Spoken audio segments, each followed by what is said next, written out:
Eu queria trazer outro personagem aí que foi muito falado, Sérgio Moro, senador Sérgio Moro, que estava em silêncio até então, acaba de se pronunciar, né? Muita gente ontem falava assim, Moraes não é Moro, fazendo uma comparação entre os episódios, né, da Vaza Jato e a situação relacionada a Alexandre de Moraes. Bom, Sérgio Moro foi às redes sociais há pouco para escrever: a Vaza Jato foi uma farsa utilizada para anulação de condenações de corruptos, alguns até confessos. Nenhum inocente incriminado, nenhuma prova fraudada. Ao contrário, corrupção comprovada por documentos, depoimentos e até confissões. A farsa contribui para a volta da impunidade e o retorno desse governo Lula, que leva o país ao fracasso. Apesar dos hipócritas, não há comparações possíveis, até porque o objeto do processo é diferente. O que eu defendo?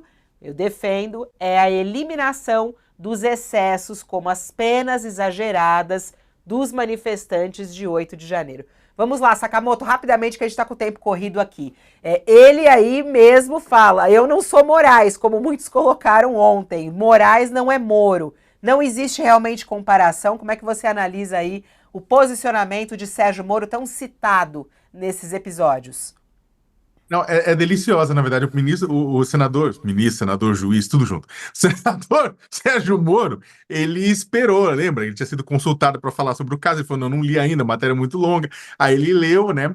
Houve muita comparação, né? Críticos do comportamento do Alexandre de Moraes fizeram essa comparação com falando da Lava Jato, de tudo isso. O Moro tratou-se de falar: não, pera lá. Porque ele quer deixar claro, eu tô certo, a Lava Jato estava certa, né? O resto é o resto e tudo isso mais. Aproveitou para fazer aquela crítica às condenações e às penas do 8 de janeiro do ano passado, né? Jogou um biscoito pro bolsonarismo. O mais interessante em cima de tudo isso, Fabiola, é outra coisa. O senador Sérgio Moro só conseguiu se livrar da cassação porque o Supremo estava naquele momento de bombardeio exatamente de críticas a respeito da condução de processos, de críticas com relação ao Alexandre de Moraes, com relação às ações que o Alexandre de Moraes moveu, né, inclusive todo aquele quiprocó dele ter sido sofrido daquele assédio moral na Itália e das ações que foram tomadas depois disso, e das ações que o Supremo ia fazendo. Houve tanto, na verdade, barulho naquele momento que houve uma baixada do Supremo. O Supremo ficou mais low profile nesse processo todo, né? O TSE também ficou mais low profile nesse processo todo. Se a julgamento do Sérgio Moro tivesse sido 6 meses, um ano antes, teria sido cassado. Era um outro clima, era um outro momento. E dizer que o clima e o momento não influencia, influencia sim. Até porque nem toda, a gente discutiu aqui, nem todas as decisões do Supremo, né, são técnicas, ou do TSE tem uma carga política do entorno, né? Então, o mais irônico de tudo isso é que é exatamente este momento agora, que é um momento em que o Alexandre de Moraes vai para as cordas e que aí o Supremo e o TSE tem que ficar mais olhando, fazem o desagravo, mas tem que tomar mais cuidado diante dessa pressão em cima do Congresso, é que beneficiou o próprio Sérgio Moro para se livrar. Então, de certa forma, o Moro agora, ele também ele não quer se comprometer, né, com um momento em que esse mesmo momento, tempos atrás, ele foi beneficiado. Olá, Josias. E você, como é que você analisa aí esse posicionamento do Sérgio Moro? Ele quis dizer que bem claramente não há comparação entre o caso e outro, não há mesmo comparação? Não, é possível fazer sim analogias, não é? A Vaza Jato, em primeiro lugar, não foi uma farsa. As mensagens foram efetivamente trocadas e um hacker foi lá e capturou. E essas mensagens revelaram perversões processuais e políticas do Sérgio Moro, do Deltan Dallagnol enfim, todo mundo que estava ali envolvido na apuração de corrupção na Lava Jato, né? E você juntando o veneno dessas mensagens com a transferência do Sérgio Moro para o Ministério da Justiça do Bolsonaro, aqueles que estruturaram a operação, a maior operação de combate à corrupção já vista no Brasil, contribuíram decisivamente para destruir essa mesma operação. Evidentemente, as gravações da Lava Jato não deveriam ter sido utilizadas como foram para cancelar indiscriminadamente sentenças, para suspender multas de corruptores confessos. Tudo isso contribuiu para perverter o modelo de força-tarefa e desmoralizar o trabalho que tinha sido feito. A analogia agora é perfeitamente possível de se fazer, porque o que está acontecendo nesse momento é que o Congresso está passando a mão sobre a cauva do Alexandre de Moraes e dando de barato que nada de errado foi feito naquela troca tóxica de mensagens dos seus auxiliares no Supremo e no TSE. Ora, as mensagens mostram que os próprios auxiliares do ministro sabiam que estavam trafegando numa zona de irregularidade. E ignorar isto é referendar o que é irregular. Né? E lá atrás também, Fabíola, se formos nos recordar, o Supremo avalizou durante 5 anos tudo o que foi feito na Lava Jato. E depois reverteu-se tudo por conta dessas gravações e de mudanças na conjuntura política. Então, quem assegura que agora também, lá adiante, o Supremo não irá, ou essas coisas que estão sendo feitas agora não serão questionadas como foram os procedimentos da Lava Jato. E, de resto, o que se alega agora é que o Moraes submeteu tudo ao Ministério Público. Mais ou menos, não é?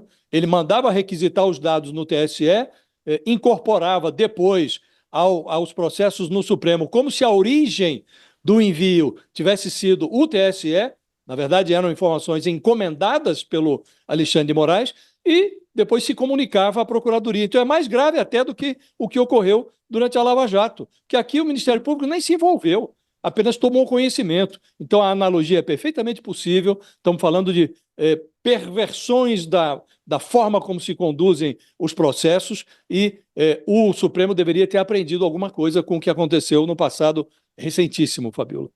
A gente vê aí que quando ele faz ele dá essa opinião, né, não há comparações possíveis, ele não fez nenhuma crítica aí a Alexandre de Moraes diretamente, né? O que ele fez uma crítica foi o assunto até que o Walter Mairovich trouxe também, que é a pena, né, que está sendo aplicada. E foi uma pequena crítica, mas não citou em nenhum momento a situação do jornal, as reportagens que o jornal Folha de São Paulo trouxe. Vamos lá, professor Mairovich, para a gente encerrar, há algum tipo de comparação entre Moro e Moraes? Há algum tipo de comparação com a Vaza Jato e essa situação relacionada ao ministro Alexandre? Olha, eu não vou repetir o que o Josias bem falou. Eu só vou acrescentar 2 coisas. Em primeiro lugar, é que tudo o que foi decidido e produzido nessa irregularidade e ilegalidade a significar abuso de poder e desvio de função, e por isso que se falou do impeachment, tudo isso foi para dentro do inquérito da fake news. No inquérito da fake news, como em qualquer inquérito, não existe nulidade. Nulidade é coisa de processo. Então aqui não tem nulidade. E também não há qualquer possibilidade, uma vez que as eleições foram limpas, atenção, limpas, onde a soberania popular não foi comprometida em momento algum, então não se pode julgar tudo isso e colocar tudo isso para se levantar uma bandeira de eleições irregulares, de anular a eleição. Isso é estupidez, vamos deixar bem claro, está fora disso. Então, mas que irregularidade grave, gravíssima, ocorreu sim. E coloco mais: escolher pessoas e depois omitir, como foi lembrado, em momento algum Moraes dava a informação de que, olha, ele que mandou, a prova foi produzida e voltou para ele mesmo.